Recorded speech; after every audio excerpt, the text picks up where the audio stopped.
బలవంతంగా మేము వెళ్ళమంటే కూడా జేసీబీలు తీసుకొచ్చి ఇండ్లు కూల్చేస్తామని వాళ్ళే కూలీలను తీసుకొచ్చి మా ఇండ్లు అన్ని మొత్తం తీసివేసి వాళ్ళ చేతులతో పీకేసి బలవంతం మీరు ఇక్కడి నుంచి వెళ్ళిపోకుంటే మీ మీద దాడులు చేస్తాము, నైట్ పూట కుక్కలను వదులుతాము, చిక్కులు వాళ్ళు వస్తారు మిమ్మల్ని చంపేస్తారని రకరకాల భయాలు పెట్టి ఒక్కొక్కరు ఫ్యామిలీకి ఒక్కొక్క విధంగా భయపెట్టేసి మమ్మల్ని వాళ్ళు ఇజ్రా వాళ్ళంట, తర్వాత రౌడీలు వాళ్ళని తీసుకొచ్చి చిన్నపిల్లలు ముసలి వాళ్ళు ఉన్నారు, 60 సంవత్సరాలు 70 సంవత్సరాలు ముసలి వాళ్ళు ఉన్నారు, పాలు తాగే పిల్లలు ఉన్నారు, వాళ్ళు ఉన్నారనే కూడా కనికరం లేకుండా వచ్చి అందరి మీద దాడులు చేసి అందరిని కొట్టి వస్తువులన్నీ పాడు చేసి మేము వర్షాకాలం కాబట్టి చిన్న చిన్న గుడిసెలు వేసుకుని ఉంటే ఆ గుడిసెలు మొత్తం అన్ని పీకేసి గందరగోళం చేసి వెళ్ళిపోయారు. మా ఇంటి నుంచి ఇక్కడి నుంచి ఫోన్లు వస్తుంటే మరి ఇట్లనే దాడులు జరుగుతుంటే ఉంటారా అమ్మ మరి?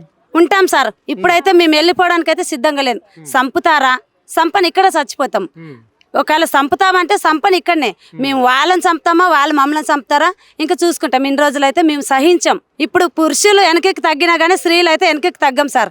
పోలీసులు వచ్చినా సరే కళ్ళలో కారం పొడి కొట్టయితే మేమైతే వాళ్ళ మీద దాడులు చేస్తాం.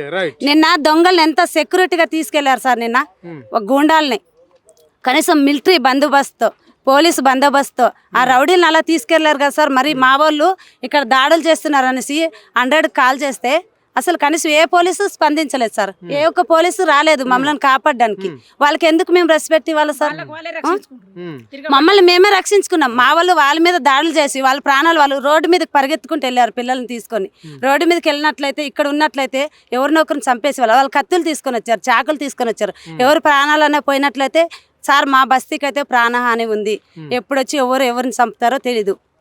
ఏ ఒక్క ప్రాణం పోయినా కానీ అది గవర్నమెంట్ అదే బాధ్యత.